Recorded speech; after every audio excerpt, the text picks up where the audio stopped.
What's up, man? What up? Taco Ball Tuesday is back. Taco Ball Tuesday. I got a Taco Ball Jones. I got a Taco Ball Jones. I got the Taco Ball Jones up, baby. Ooh. Not only is it Taco Ball Tuesday, but it is 2/22 of the year 2022, and it is Tuesday. Taco Ball 2/22/22 Tuesday, baby. That's right. We got a couple treats in store for a quick little snippet here. We've got perhaps some Taco Bell news. The trade deadline has passed a long time ago. Sorry, Sir Grizz, but there's some All-Star game action is complete. Some ceremonious 75th anniversary team, which was quite the treat. And we're gearing up for the final few months here of the NBA season. Final stretch, the second half of the season. But it's like definitely not the second half, right? Because it's a disproportionately less amount of games than the first half. Mm-hmm. But there's two of them. So when speaking in terms of probability, there's what's before the All-Star game and what's after the All-Star game. So that's two outcomes. That's two halves. That have to be two halves. I mean, mean, it's two halves. Like, it's going to rain today or it's not going to rain today. That's a 50% chance that it's going to rain, not a 70% or 80% or 12%, because that's just unprobabilistically wrong and inaccurate. So it's a good word. That's a good word to use there. Improbable. Probability, improbabilityistic. All I know is every day is a 50% chance of rain. So just think about that. Okay. 100% of the days have a 50% chance. There's a 50% chance of rain 100% of the time. Okay. Now we're talking numbers. Let it soak in. Okay. Drink it in. Before we get lost in probabilities there. It's too late. The trade deadline. The blockbuster trade we've all been waiting for.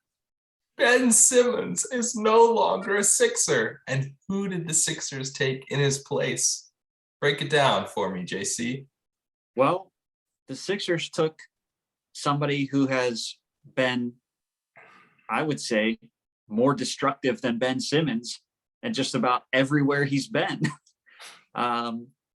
Unable to get along with anybody other than himself. James Harden is going to Philadelphia. I think the Sixers got 100%, 75%, 90% of the time, 100% fleeced in the deal. I think there's zero chance James Harden, well, I guess there's a 50% chance James Harden would opt into his deal in Brooklyn at the end of the year. But all signs reporting towards the 50% chance that he wasn't going to opt in to his deal in Brooklyn, and was most likely going to do whatever he could to sign with the Sixers in the offseason. So the consensus is that he was going to be a Sixer for game one of next season, no matter what. Either they made the trade this year or he doesn't opt in if he got traded to somebody else and signed with the Sixers, or he finishes the year out being hurt in Brooklyn and signs with the Sixers in the offseason. So no matter what, he was going to be there. I don't see why the Sixers felt they needed to make this trade, because I don't think bringing in an out of shape, hurt James Harden puts them over the edge in the East this year. They apparently feel otherwise.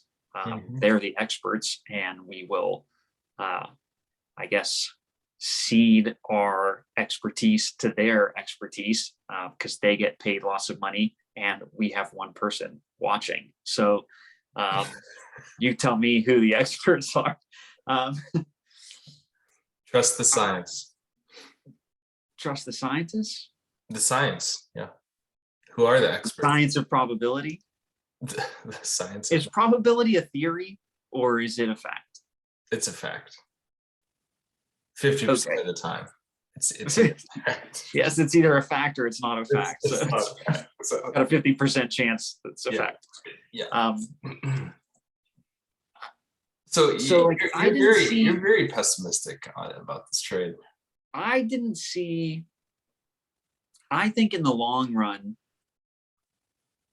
Brooklyn probably benefits because I think they didn't need a third nuclear scorer. They needed a third guy, not a third guy. They needed anybody on that team who can literally play defense.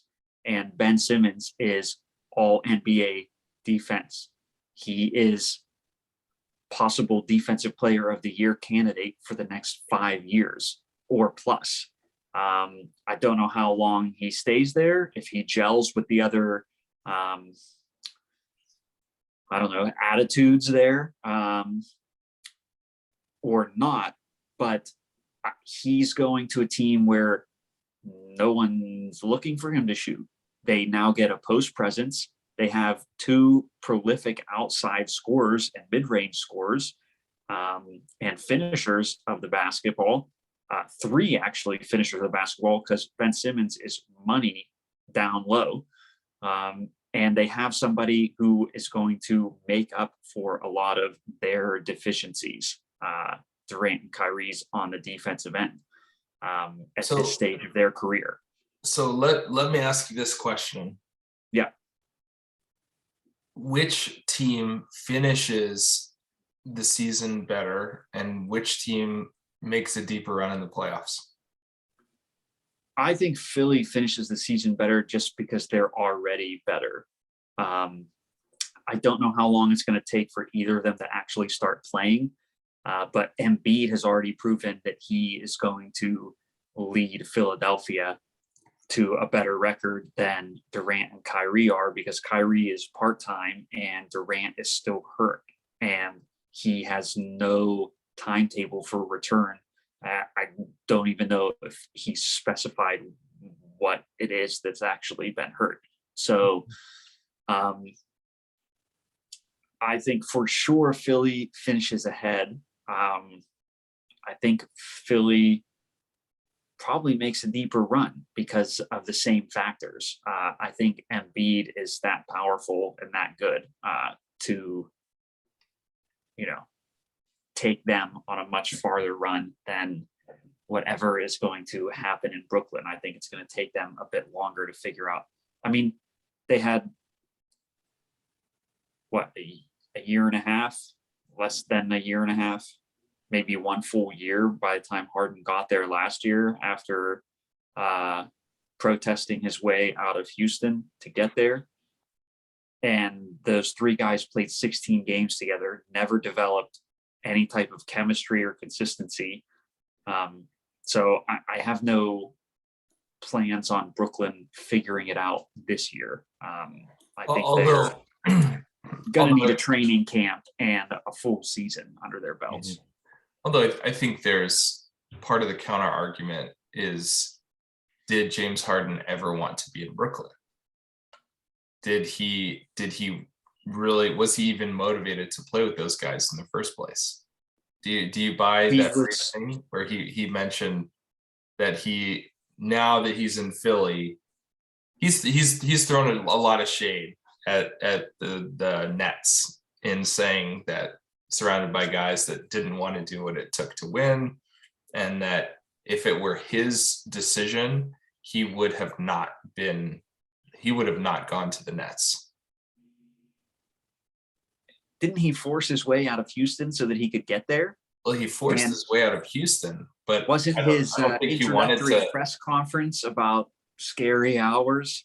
Like, dude, give me a break. This guy is a total clown show. Has he ever done what's necessary to get to win a championship? No. He's gotten awfully close. If anything, he's sabotaged his teams by being just like an unagreeable human being, forcing out Chris Paul because you didn't like him, forcing out Dwight Howard because you didn't like him, abandoning Russell Westbrook after making them trade to get him there because that's who you wanted, and then being a total bust in Brooklyn because all of a sudden you didn't want to be there. This is the second time you've played with Durant. You didn't want to be there. I understand not getting along with Kyrie. Kyrie's a weird dude, but you definitely wanted to go there. So I don't buy that at all. You're not buying his message at all that he wants to be in Philly. This is just his next stop on the tour. Oh, sure, he wants to be there, just like he wanted to be in Brooklyn, just like he wanted to be in Houston, just like he. You're coming out hot, just burning it down. Let me provide the optimistic side to that trade, Justin, for our devout Sixers fans who are going like, why is Justin, destroying this trade? Why is he so negative and pessimistic? Here's the other side. Where's Seth Curry at? Seth? Yeah, is he making 4+ threes for Philly anymore? No. Nah, he's gone. Mess. And I just don't see why you Drummond. trade for him right now when you could have got him in the offseason and all you had to do was somehow move on from Ben Simmons without giving up what else they gave up. So I agree with you in the principle that they gave up some key pieces in order to get. The way I interpret this trade was more so they wanted to put the Ben Simmons saga behind them, number one. And number two, they wanted to say, let's make a push to win the Eastern Conference and win it all this season. And what I find kind of ironic is how much of the last 5-10 years for the Sixers has been wait for it. And now they're kind of going all in on this season to be when they can win it all. So I see the optimistic side of the coin is they now have two of the best players on the court together. Joel Embiid has help. He doesn't have to be the only scorer. He's got James Harden to create. He can create for James Harden. And Joel Embiid is playing with one of the other best players in the league at his prime. I think this could be Joel Embiid's best season, the best chance that they have to win the Eastern Conference and win it all. And James Harden is just the piece that they need. I've got some rebuttals and I'm trying to remember them all. But okay. Was Kevin Durant not in his prime? For the Nets, you're saying? I'm saying at the start of this year, when everyone said Kevin Durant is the front runner of MVP, must still be in his prime if he's the front runner for MVP. And most people, a lot of people, perhaps not most, would say he's the best player in basketball. There's still the fact that Giannis Antetokounmpo was unstoppable last year, including by Kevin Durant. And there's a guy over your shoulder could possibly win the scoring title in year 19. So I think some other people have a title that claim. I think Joel Embiid is getting close to consideration for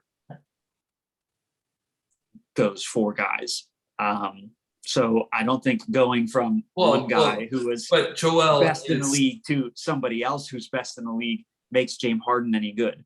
But I'm just saying Joel is the most valuable player right now. The worst statistical season for a long, long time for James Harden is what we're currently experiencing. The new rules of the baiting defenders into fouls by throwing your body into them have certainly thrown him off his game. And he showed almost no signs of coming out of it or figuring out how to continue to be who the James Harden MVP scoring title machine is that we were used to in Houston. Wait, who was James Harden playing with in Houston who's also now in Philly? Daryl Morey, maybe?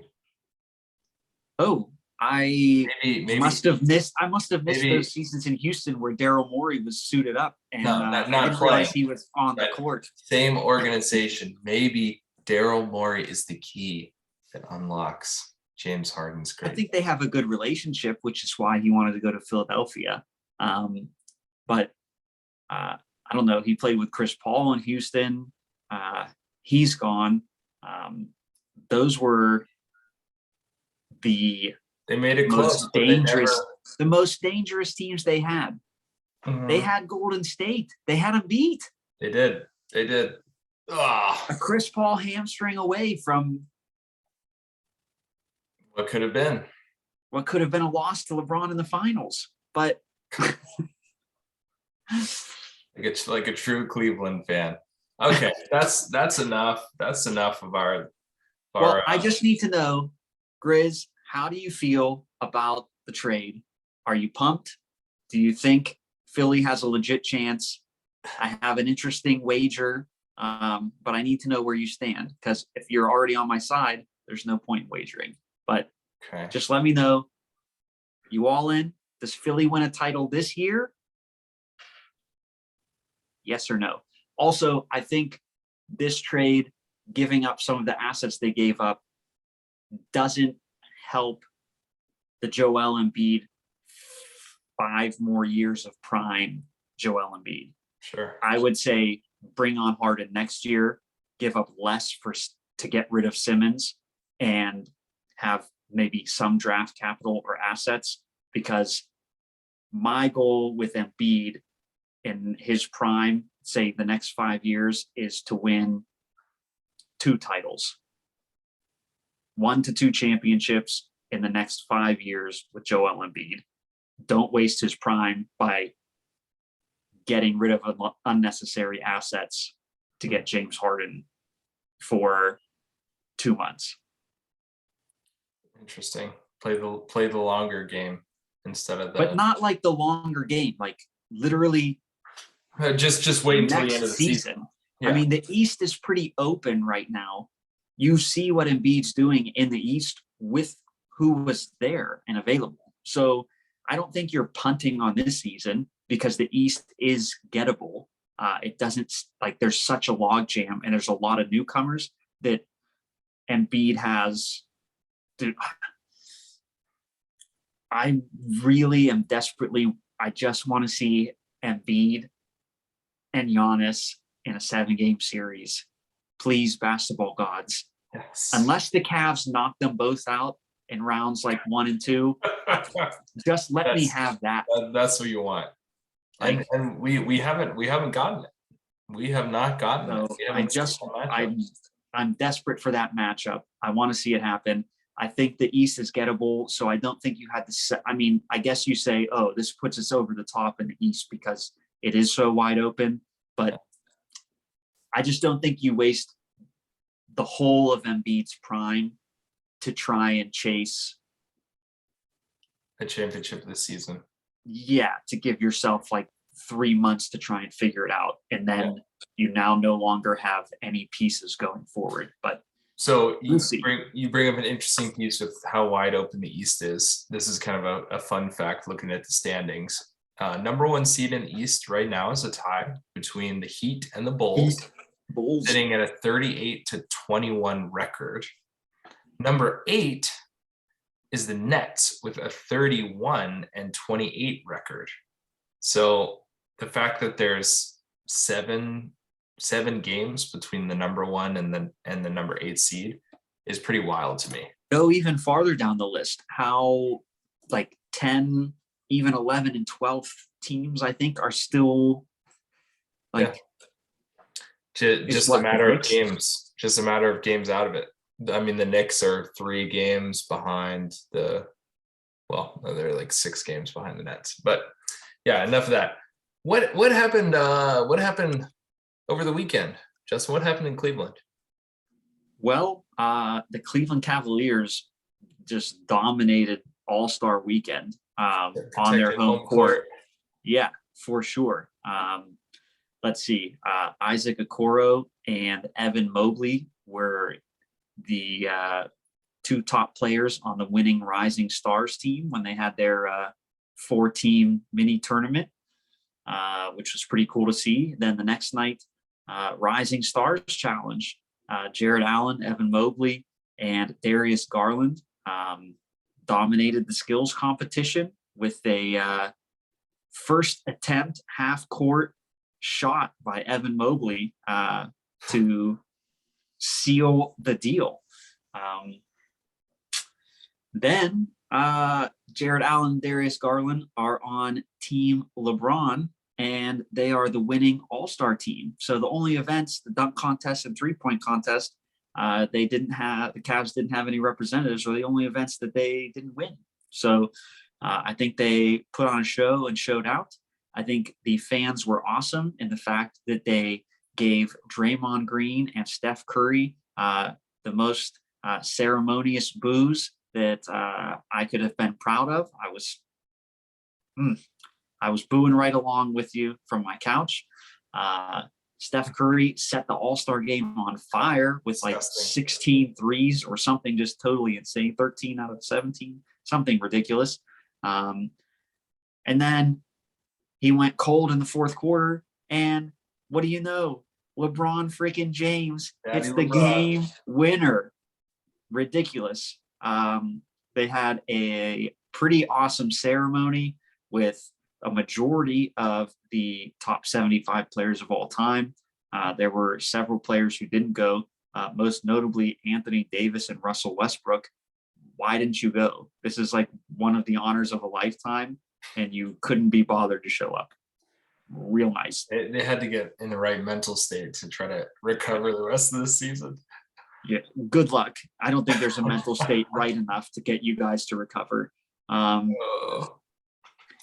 Two other comments. I'll let you finish, then I'll share. Yeah, I was just gonna say one funny note was a clip that on that top 75 platform, LeBron James was standing next to Kevin Garnett and Paul Pierce. And it was just so hilariously awkward that they like wouldn't even turn to look at him. And then Ray Allen came over and totally like dapped up LeBron and didn't do anything to the 2 of them. I know he took a picture with them later, but it was just so funny the way that it played out. It was very awkward. That's great. So kind of 2 things for me for the All-Star break was I love seeing the guys that don't know how to dial down their game when they head into All-Star. So Nikola Jokic was one who said, I don't know what to do when I'm on the court. Like, I don't know what to do out there. Yeah. And well, he doesn't do like alley oops and slams and stuff. And then Giannis as well was like, dude, I'm too intense. Like, I want to ball. I want to show up. I want to knock some people down. So I gotta tone it back. So like they do the draft now for like the schoolyard draft for this game. And LeBron and Durant are doing the draft. And since LeBron had more votes, he gets the first pick. And he said, I'm going to pick the hardest playing All-Star game player in the history of the league, because Giannis literally goes all out like it's game 7, and it's awesome. He took it up like Micah Parsons approached the NFL All-Star game, literally saying, like, I'm coming after guys. Like, I'm gonna be Terrell Owens out there. Like, he's gonna go nuts. Oh man, I just love. And my second thing about the All-Star game was just the joy you see on, like, how many players are there for the first time, the guys that are there for the 10th time. It just seems like such a great atmosphere, such a great event. just an incredibly, like, if I had to choose, I mean, I'm partial to basketball, but I think it would just be the opportunity of a lifetime to be courtside at an All-Star game. Just phenomenal experience. Yeah, I was looking into it, being pretty close to Cleveland. I really wanted to go, but alas, it was not in the cards. So, well, speaking of in the cards, I've got some Taco Bell updates. 2 items that will be in the cards for Taco Bell aficionados, for Taco Bell fans. And the first one, we've talked about this pass before, the Taco Lovers Pass, trialed for the first time in February, now permanent fixture. $10 a month. Every day that month, you can pick one of their taco menu item. And it's loaded, man. The Dorito Locos Tacos Supreme. Get that once every day for a month.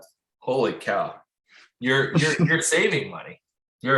It's an incredible deal. So Taco Lovers Pass. Think about this: for just $120, you can eat 360 delicious tacos a year. Gosh. Oh, that's good. So for the low price. That's right. The low cost, endless satisfaction, and a wise man once said, "Do the right thing." Do the right thing. So the right thing. The second was that menu item. Been a little while actually since I watched that clip. Is that who that is though? It is Russell Peters. Yes, Russell Peters. Yes. Yeah, the famous sketch. That's like what, 15 years old now? Yeah. At least do the right thing. Maybe 20 years old. Somebody gonna get a hood real bad. Great sketch. So, second item that's coming back to Taco Bell in March. The nacho cheese fries! Nacho fries are back! Oh, bing bong! Bing bong! Bing bong! Get it in a meal box. Get it by itself. Heck, we've done like 4 or 5 of those things at a time, just feeding the whole family. Oh, the cheese, the seasoning, so good. So I'm pretty good. sure a wise man once said, I think his name was Ben Franklin, that nacho fries are proof that God exists and wants us to be happy. So yes, that sounds about right. I'm going with it. And thank you, Ben Franklin, a man way ahead of your time. And Ben Simmons, Ben Franklin, one either of those with that quote. Liberty Bell, Taco Bell. We may never know. City of brotherly love, Moss. Live Moss. On that note, Justin, oh, that's all I got, man. Any last notes or shout outs for you? I think that will do it.